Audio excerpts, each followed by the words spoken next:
Hey everybody, Michael Snyder, Pacific Northwest Weather Watch. Today is May 26th, and right now we are looking at the mid-level water vapor loop. You can see British Columbia, Washington, and Oregon right here. And if you're wondering what's going on behind me, I have a couple storm chase buddies here at the hotel in Weatherford, Oklahoma. We're going to be chasing for the next few days out here, hopefully capturing some high plains magic and some photogenic storms.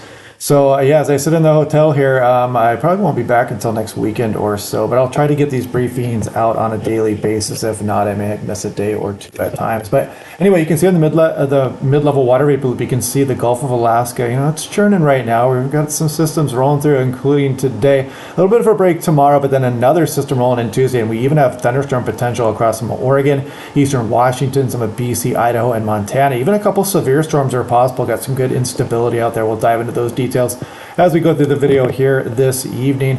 And taking a look here, you can see the rain is largely wrapping up right now, but you can still see the cold air cumulus off the coastline here as well. That's going to be eventually pushing through here, mainly as we go through the day Tuesday. And if you take a look across the Rockies of Alberta, actually this is out over the plains, it looks like there is a few lightning strikes right now. Not much going on here, but that's going to change over the next couple of days, including tomorrow across Oregon. And then Tuesday, we're going to have some pretty good thunderstorm activity across Oregon, Idaho, eastern Washington, British Columbia, and Montana. And this is what we caught yesterday here. So this was just south of Wichita Falls, Texas here. And yeah, very photogenic tornado. Got a nice shot with it. I'm working with a filmmaker out here, and we got one of the shots that we need to wrap up this project. And back to the thunderstorm potential here across Pacific Northwest. We got some interesting weather coming in here. This is for Tuesday. This is National Weather Service Spokane. You can see the actual marginal risk for severe storms is the darker green. The general thunderstorm risk is the lighter green here. Look at this gust to 60 miles per hour possible. It would kick up some blowing dust. Heavy downpours, hail, and some dangerous lightning is possible here, especially in the green areas here that does clip northeast Washington and some of Oregon as well. And again, this is for Pendleton, and this is talking about Memorial Day. A lot of Oregon is going to be under the gun for some thunderstorm activity, gusts to 35 miles per hour, occasional higher gusts, even possible occasional lightning. And yeah, and Tuesday is going to be also roaring here across portions of Oregon as well. This was updated last night here from Pendleton, Oregon National Weather Service. So if we take a look at what the Doppler radar may look like here over the next 3 days or so, or 2.5 days, I should say, on the high resolution and North American model, you can see the rain kind of wrapping up here. And we go through tomorrow, still some light precipitation across British Columbia here. But as we go on into Monday night, you can see some of the thunderstorms that are moving across Oregon. I'm backing up now. This is Monday afternoon. You can see some of that activity kicking up as we go through Monday evening and Monday night. Some of those could pack a punch with them, as well as some prolific lightning producing storms. And then we move on in towards Tuesday morning, and you can see that frontal system moving across Vancouver Island, western British Columbia, into western Washington, Oregon coast as we go through the afternoon hours. And look at that thunderstorm activity start to kick off across some of Spokane, eastern Washington, eastern Oregon. And look at some of these strong ones here moving across maybe the Omak Valley here in northeast Washington up into British Columbia. And look at some of these strong storms, even potentially severe storms across eastern Oregon and Idaho as we go on in through Tuesday afternoon. Now, looking at surface-based CAPE, CAPE is convective available potential energy. Kind of gives you an idea of just how unstable the atmosphere is, and you can think of it as the fuel for thunderstorms. So as we scroll through the day Monday, you can see that instability really build up across portions of Oregon. And as we scroll on in towards Tuesday here, Tuesday afternoon, you can see that instability stretch up into Washington, British Columbia, the Rocky Mountains, Idaho, and into Montana here. So it's going to be an interesting day out there. Eyes on the sky, definitely Monday and Tuesday east of the Cascades. Lightning flash density potential on the European. We're going to scroll on in through Monday afternoon. You can see again, Oregon, European is in agreement there with the North American model. And as we go on in through Tuesday afternoon, check it out, that widespread coverage there across, the places mainly east of the Cascades there again. Now, if we look at Seattle, Tacoma, you can see Monday probably the best day here, and then we cool back down Tuesday, Wednesday. We try to bounce back here as we go towards the end of the week. There's some chance we might get a decent weekend out of it here, then maybe a little bit of dip as we go on into the following week here. More on the extended forecast here in a moment. Portland, something similar here as well, maybe 76 tomorrow, not bad at all. And then a bump as we go towards the next weekend.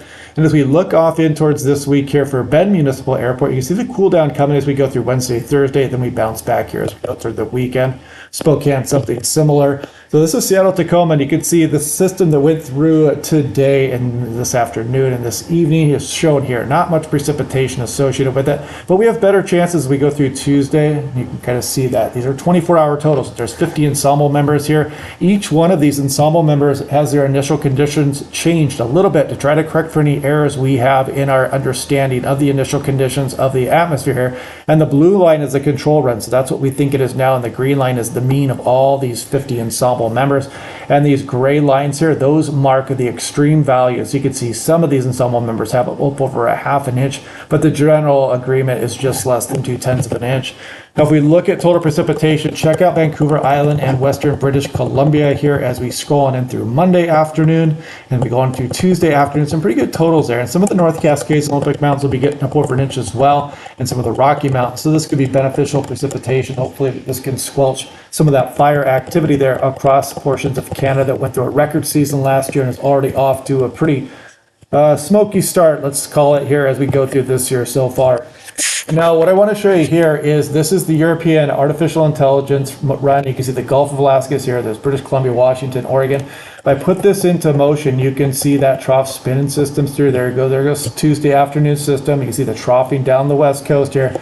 But something interesting coming in the future. We get a transient ridge here as we go through next weekend, hopefully giving us a few nice days. And then watch what some of the models have been showing there. Look at that system diving down the Gulf of Alaska and pushing through British Columbia. It's something more like you would see in the fall or the winter months. But it does happen on occasion here in the month of June for the Pacific Northwest.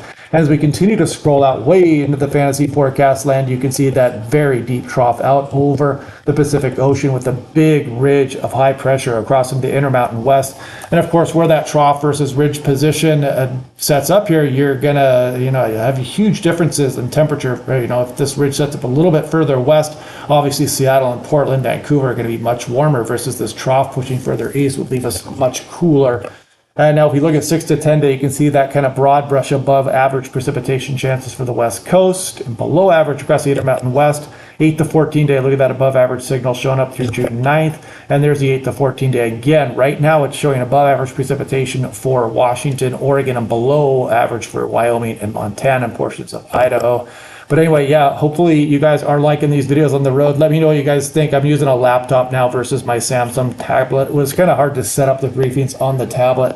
So hopefully this is working out a little bit better, and try to catch some more tornadoes here over the next few days and post some nice pictures. Give me a follow on Twitter, Seattle Weather Guy, if you would like to see those updates. I try to post them out on the road. But anyway, eyes on the sky Monday and Tuesday, Oregon, Washington, east of the Cascades for that thunderstorm activity.